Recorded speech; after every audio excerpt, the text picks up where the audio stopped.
Hello बच्चों।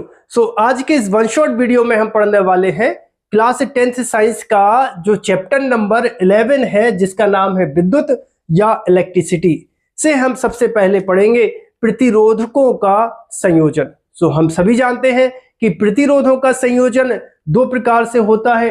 एक होता है प्रतिरोधों का श्रेणी क्रम संयोजन और एक होता है प्रतिरोधों का समांतर क्रम या पार्श्व क्रम संयोजन। बच्चों, मैं इस टॉपिक को आपको ऐसी ट्रिक और ऐसे कॉन्सेप्ट से पढ़ाने वाला हूं कि ये जो टॉपिक है वो एकदम आपका क्रिस्टल क्लियर होने वाला है। मैं हूं श्रीधर आचार्य। तो देखिए बच्चों, प्रतिरोधों का सबसे पहले अपन करते हैं श्रेणी क्रम संयोजन। जल्दी से कॉपी पेन निकालिए और हेडिंग लगाइए प्रतिरोधकों का श्रेणी क्रम संयोजन। तो यहां पर देखो, यहां पर मैंने क्या किया, ये पहला प्रतिरोध लिया, ठीक, और इस प्रतिरोध के दो सिरे हैं। ये पहला सिरा है और ये है बच्चों दूसरा सिरा। अब प्रतिरोध के दूसरे सिरे के साथ एक हमें दूसरा प्रतिरोध जोड़ देना है। तो यहां पर हम एक और प्रतिरोध लेके आए और इसको अपन ने इसके साथ श्रेणी क्रम में जोड़ दिया। इसके बाद एक तीसरा प्रतिरोध लेके आए बच्चों, और ये हो जाएगा तीसरा प्रतिरोध। पहले प्रतिरोध के दो सिरे, पहला सिरा दूसरा सिरा, दूसरे प्रतिरोध के दो सिरे, पहला सिरा और ये हो गया दूसरा सिरा, और तीसरे प्रतिरोध के भी दो सिरे, पहला सिरा और ये हो जाएगा दूसरा सिरा। ठीक है। अब ऐसा करने के बाद देखो, पहले प्रतिरोध का नाम रख देते हैं R1, दूसरे प्रतिरोध का नाम रख देते हैं R2 और तीसरे प्रतिरोध का नाम रख देते हैं क्या, R3। ठीक है। यहां पर 1 2 3 क्या बता रहा है, इसी ट्रिक को बताने के लिए मैंने लिखा है। अभी बाद में आपको बात समझ में आ जाएगी, फिर ये 1 2 3 सब हटा देंगे और आपकी जो फिर एनसीईआरटी बुक में जैसा डायग्राम है वैसे ही बन जाएगा। और यहां पर देखो, पहले प्रतिरोध के पहले सिरे और अंतिम प्रतिरोध के दूसरे सिरे के मध्य हम लगा देते हैं एक बैटरी। बैटरी के कितने टर्मिनल होते हैं, दो, पॉजिटिव नेगेटिव, पॉजिटिव नेगेटिव। तो ये प्लस, ये माइनस, और यहां का जो विभवांतर है इसको हम प्रदर्शित कर देते हैं V से, और यहां पर एक कुंजी लगा देते हैं K। परिपथ में धारा को कंट्रोल करने के लिए अपन ने क्या लगा दिया, एक स्विच लगा दिया। ठीक है।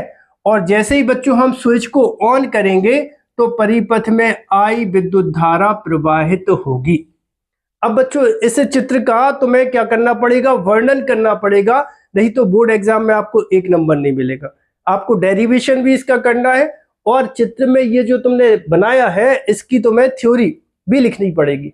तो इसके लिए आप ऐसा लिखना, माना चित्र अनुसार 3 प्रतिरोध हैं, R1, R2 और R3, और इन तीनों प्रतिरोधों को श्रेणी क्रम में संयोजित किया गया है। कैसे संयोजित किया गया है, देखो, पहले प्रतिरोध के दूसरे सिरे को, ये पहला सिरा है, ये दूसरा है, पहले प्रतिरोध के दूसरे सिरे को ये दूसरे प्रतिरोध के पहले सिरे से जोड़ देते हैं। देखो, ये कौन सा सिरा है, ये दूसरा सिरा है। किससे जुड़ा है, दूसरे प्रतिरोध के पहले सिरे से जुड़ा है। बोलो, बात समझ में आ रही है क्या? ठीक है। इसके बाद ये कौन सा प्रतिरोध है बेटा, सर ये दूसरा प्रतिरोध है, और दूसरे प्रतिरोध का ये कौन सा सिरा है, दूसरा सिरा है, जो कि किससे जुड़ा है, तीसरे प्रतिरोध के पहले सिरे से जुड़ा है।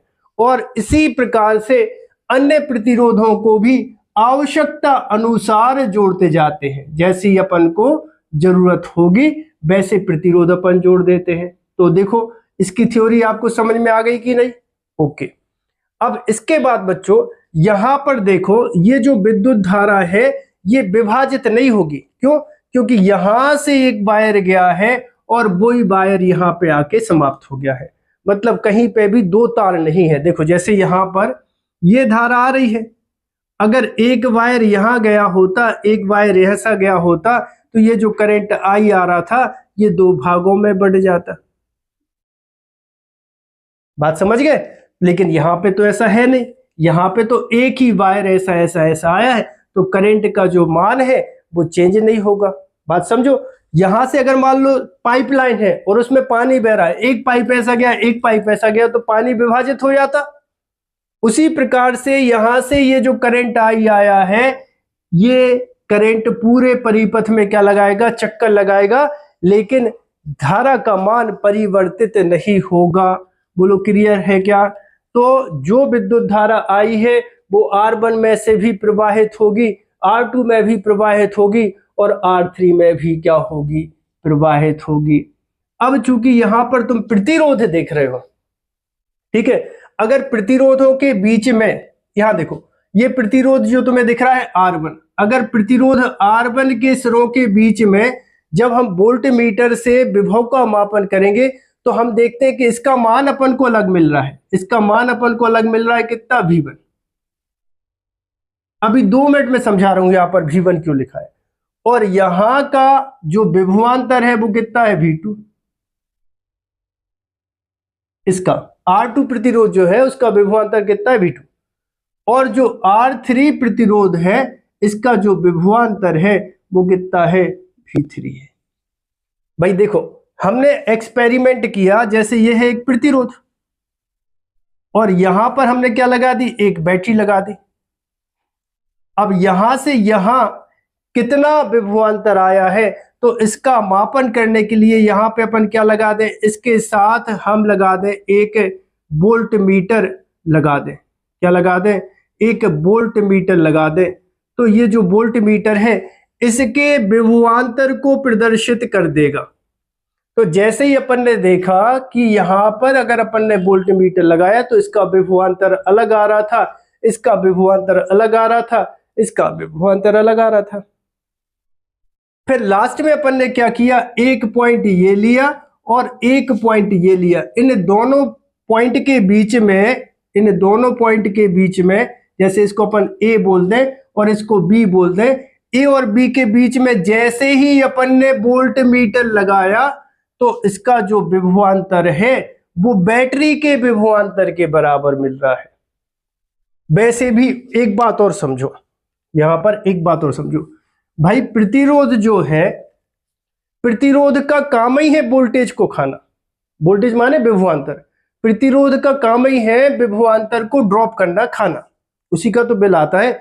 देखो जैसे यहां पर ये अपन ने एक बैटरी लगाई और यहां पर जैसे तुम एक बल्ब लगा दो, ठीक है।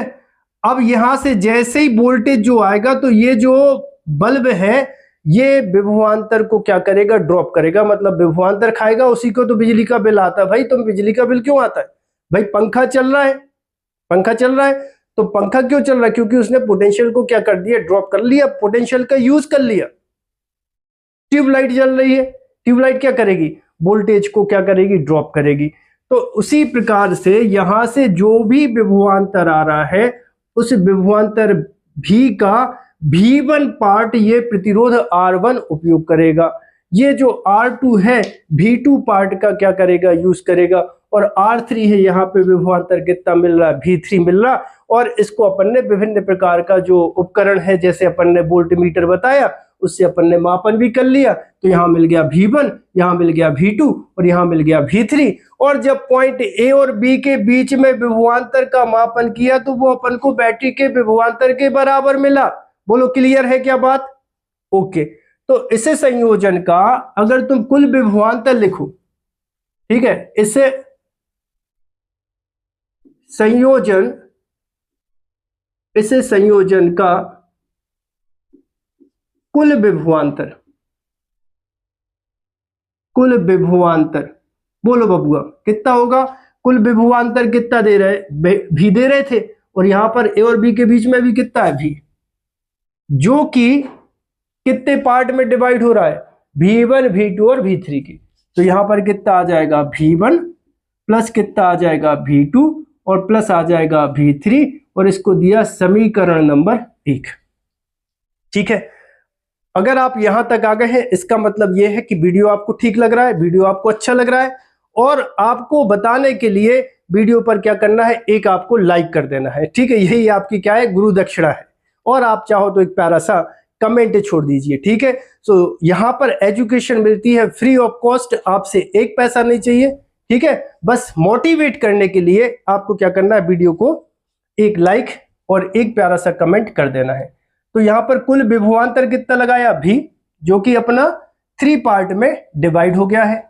अब लिखना, अब ओम के नियम से, अब ओम के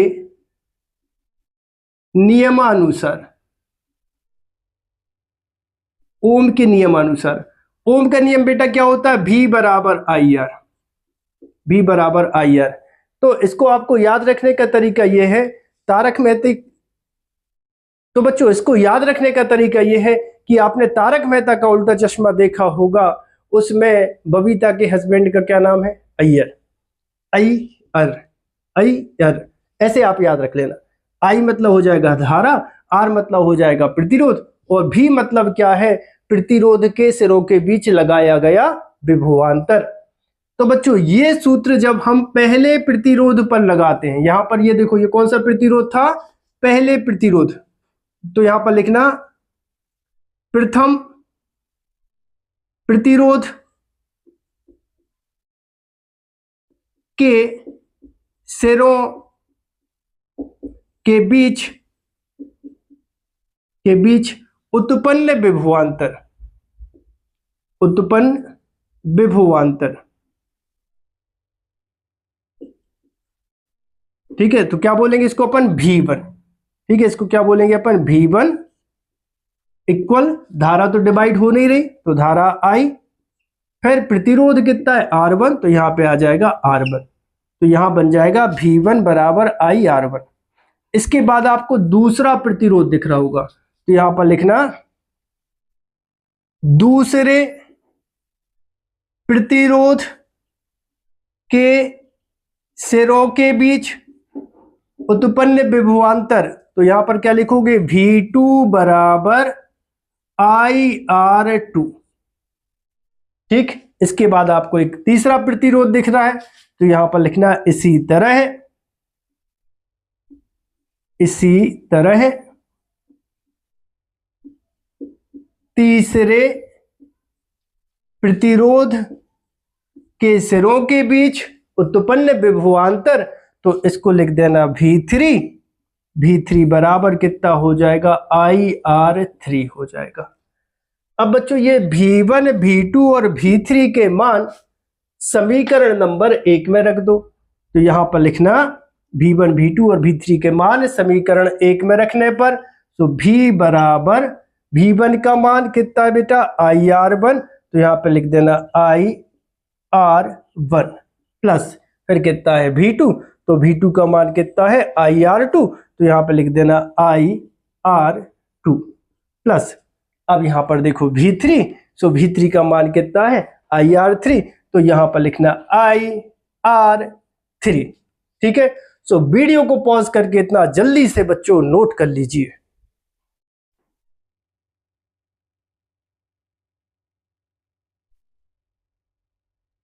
ठीक है, ओके बेटा, नोट कर लिया होगा। इसके बाद लिखना इस संयोजन, या फिर ऐसे लिखना श्रेणी क्रम संयोजन, श्रेणी क्रम संयोजन का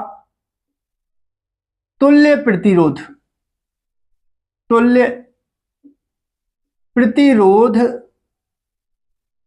R हो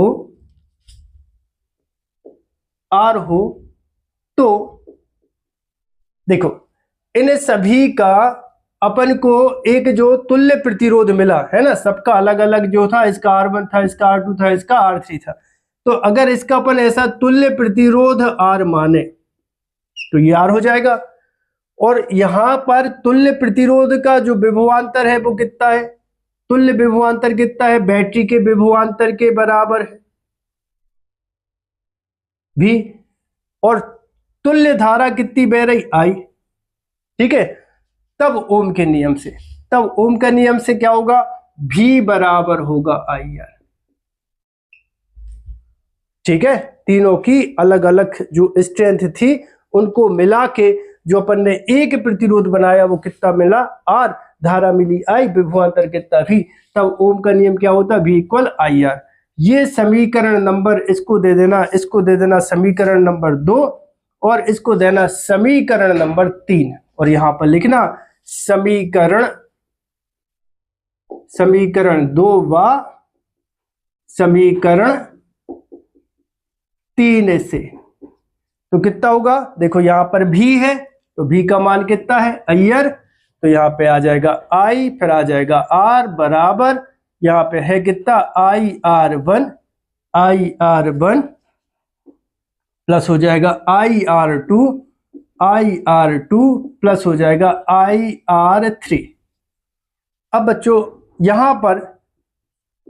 यहां पर आई कॉमन ले लो, तीनों में आई एक जैसा है, आई कॉमन ले लो, तो यहाँ पे आ जाएगा आई कॉमन लिया, ब्रैकेट में आ जाएगा R1 प्लस हो जाएगा R2 प्लस हो जाएगा R3।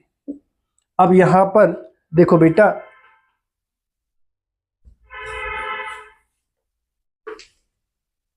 अब देखो यहां पर आई से आई को कैंसिल कर दो, कर दिया, तो यहां पर कितना बचा R इक्वल ये हो जाएगा R1 प्लस हो जाएगा R2 प्लस हो जाएगा R3। तो बच्चों ये प्रतिरोधों का श्रेणी क्रम संयोजन है, ठीक है। अब हेडिंग लगाओ प्रतिरोधों का पार्श्व क्रम संयोजन या फिर इसी को अपन क्या बोलते हैं समांतर क्रम संयोजन। बोलो ये पूरा क्लियर है क्या? ठीक है। अगर कोई डाउट आपका रह जाए, कोई बात आपको समझ में नहीं आई हो, तो बेटा कमेंट बॉक्स अपने लिए इसीलिए ही है कि आप कमेंट कर दीजिए। सो अगले वीडियो में मैं आपका जो भी डाउट होगा उसको मैं क्या करूंगा, क्लियर करूंगा। हेडिंग लगा ली, क्या हेडिंग लगाई? प्रतिरोधों का पार्श्व क्रम या फिर समांतर क्रम संयोजन। तो देखो बच्चा ये है पहला प्रतिरोध, बच्चा ये है दूसरा प्रतिरोध, बच्चा ये है तीसरा प्रतिरोध, 3 प्रतिरोध है। अब इन तीनों प्रतिरोध के पहले सिरों के इसके पहले सिरे को इससे ऐसे कनेक्ट कर दो और दूसरे सिरों को दूसरे सिरे से कनेक्ट कर दो, ऐसे, ठीक है।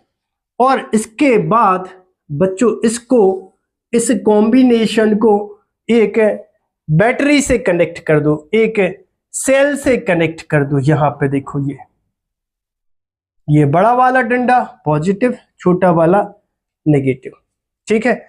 और इसका जो विभवांतर है बैटरी का वो रख देते हैं भी, और यहां पर स्विच लगा देते हैं, क्या एक के लगा देते हैं कुंजी। इसका प्रतिरोध रखते हैं R1, इसका प्रतिरोध रखते हैं R2 और इसका प्रतिरोध रखते हैं R3। जैसे ही बेटा तुमने स्विच को ऑन किया, कुंजी को दबाया, चटकनी को चालू किया, तो इसमें आ गया करंट आई। अब बच्चों ये जो करंट आई है, जैसे ही वो पॉइंट ए पर पहुंचेगा तो वो 3 भागों में विभक्त हो जाएगा। यहां पर करंट जाएगा I1, यहां पे करंट जाएगा I2 और यहां पे करंट जाएगा I3। बोलो सही है क्या? क्योंकि यहां पर कितने रास्ते दिख रहे हैं, इसको 3 रास्ते दिख रहे, तो करंट जो है वो 3 भागों में क्या हो जाएगा, विभक्त हो जाएगा। और जब यही करंट बच्चों यहां पर आएगा तो यहां पर I1, I2 और I3 मिलकर एक करंट बना लेंगे I, ठीक। और यहां से होता हुआ करंट बैटरी को वापस मिल जाएगा। तो यहां पर इसकी तुम थ्योरी ये लिखोगे, माना चित्र अनुसार 3 प्रतिरोध हैं R1, R2 और R3 और इनको समांतर क्रम में संयोजित किया गया है। प्रत्येक प्रतिरोध के पहले सिरों को बिंदु A से तथा दूसरे सिरों को दूसरे बिंदु B से जोड़ने के बाद यहाँ पर भी बैटरी से इसको संयोजित किया गया है। जैसे ही स्विच को ऑन करते हैं तो परिपथ में I विद्युत धारा प्रवाहित होती है। बिंदु A पर यह विद्युत धारा 3 भागों में विभक्त हो जाती है। तब परिपथ में बहने वाली कुल धारा, यहां पर लिखना इस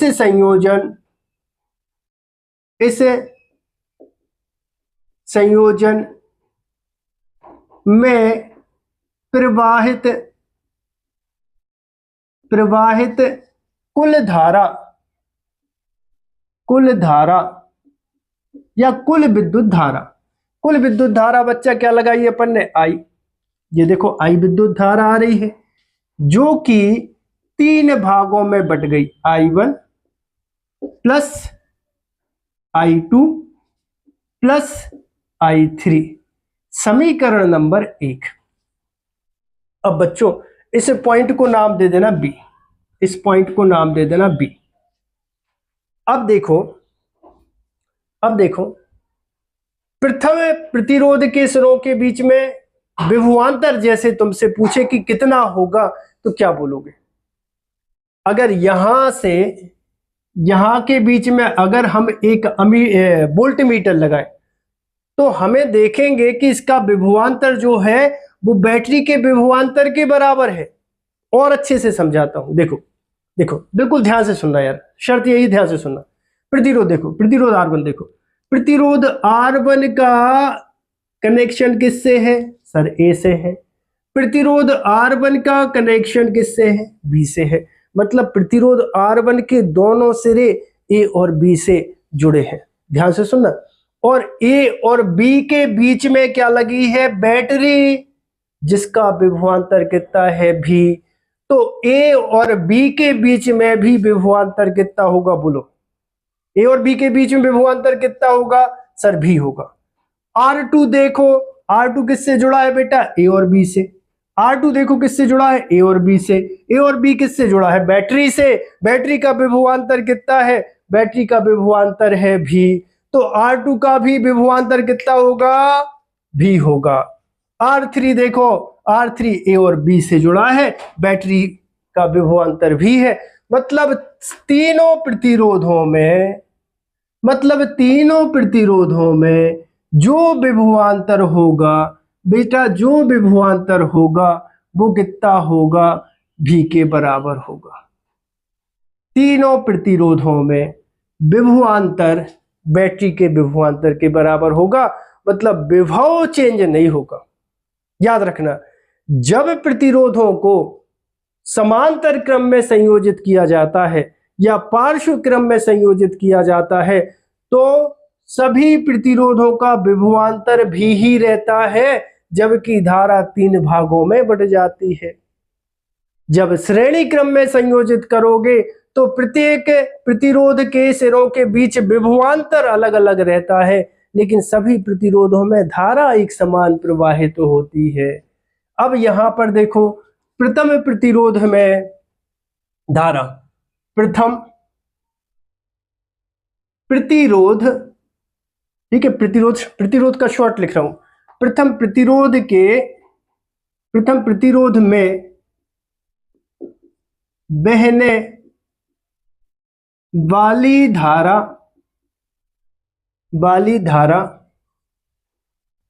तो बेटा धारा, ओम का नियम लगाना है अपन को। ओम का नियम क्या बोलता है, ओम का नियम बोलता है V बराबर IR। तो I के बराबर करोगे तो R आ जाएगा, तिर्यक गुणा करके बटे में, बराबर कितना होगा I। अब ये सूत्र कहां लगा रहे, प्रथम प्रतिरोध के लिए। प्रथम प्रतिरोध का प्रतिरोध R1, विभवांतर बैटरी के बराबर, धारा I1। ठीक है साहब, हो गया।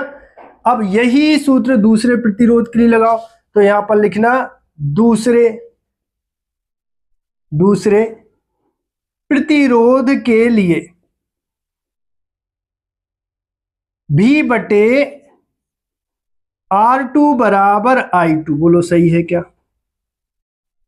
तीसरे प्रतिरोध के लिए यहां पर लिखना, दिख रहा है, तीसरे प्रतिरोध के लिए, बोर्ड चमक तो नहीं रहा यहां पर, सही है। तो तीसरे प्रतिरोध के लिए कितना हो जाएगा, V बटे R3 बराबर कितना हो जाएगा, I3। तो यहां पर देखो बेटा, अपने पास I1 का मान कितना मिला, V बटे R1। I2 का मान कितना मिला, V बटे R2। I3 का मान कितना मिला, V/R3। ये तीनों मान समीकरण नंबर 1 में रख दें। तो यहां पर पहले मैं थोड़ी सी जगह बना लूं, थोड़ी सी जगह बना लूं, थोड़ी सी जगह बना लूं। यहां पर देखो, यहां पर देखो, I बराबर I1 का मान V/R1 प्लस I2 का मान, I2 का मान V/R2, V/R2 प्लस I3 का मान V/R3। अब बच्चा इसके बाद V को कॉमन ले लो, दिख रहा है कि नहीं, V ये है, ये है, ये है। तो ये हो जाएगा I बराबर V common bracket 1/R1 plus 1/R2 plus 1/R3। अब यदि इस संयोजन का तुल्य प्रतिरोध R है, ठीक है, इस संयोजन का सबको अपन ने कॉम्बिनेशन किया और अपन को क्या प्रतिरोध मिल गया, R मिल गया। मैं ये कह रहा हूं, क्या कह रहे हो सर, मैं ये कह रहा हूं कि कॉम्बिनेशन किया और तीनों को समांतर क्रम या पार्श्व क्रम में संयोजित करने के बाद जो अपन को प्रतिरोध मिला वो मिल गया कितना, R। इसको चाहो तो R इक्विवेलेंट, कई बुक में आपने देखा होगा R लिख के या तो P मिल जाएगा, चलो RP लिख दे रहे हैं, RP, P फॉर होता है पैरेलल, ठीक है, समांतर क्रम संयोजन या पार्श्व क्रम संयोजन को पैरेलल कहते हैं इंग्लिश में, है ना, PARALLEL, parallel combination, combination. Okay, तो यहां पर बैटरी थी अपने पास, ये बैटरी थी और धारा कितनी है, I। तो सब कुछ अपन ने जब कनेक्ट किया तो अपन को जो प्रतिरोध मिल गया वो मिल गया RP। बैटरी कितनी है, बैटरी का मतलब विभवांतर कितना है, V, और धारा है I। तो यह ऐसा लिखना, यदि इस संयोजन का तुल्य प्रतिरोध R हो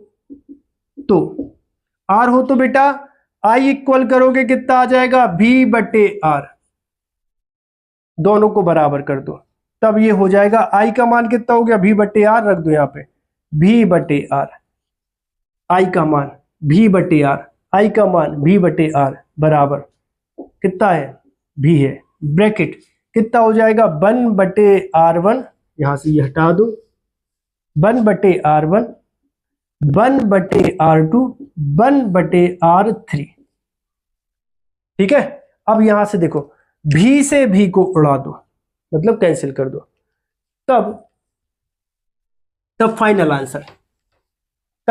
आंसर आने वाला है। देखो थोड़ा सा और धैर्य रखो, तब आंसर आने वाला है कितना, 1/R, RP बोल रहे हैं अपन, ठीक है, यहां पे RP लिख देना, यहां पे RP लिख देना, 1/RP equal 1/R1 plus 1/R2 plus हो जाएगा 1/R3। तो बच्चा ये है प्रतिरोधों का पार्श्व क्रम या समांतर क्रम संयोजन। आई होप आप सभी को वीडियो पसंद आया होगा। यदि आप सभी को वीडियो पसंद आया हो तो चैनल को सब्सक्राइब करें, वीडियो को लाइक करें और वीडियो को अपने दोस्तों के साथ शेयर करें। मिलते हैं बच्चों अगले वीडियो में।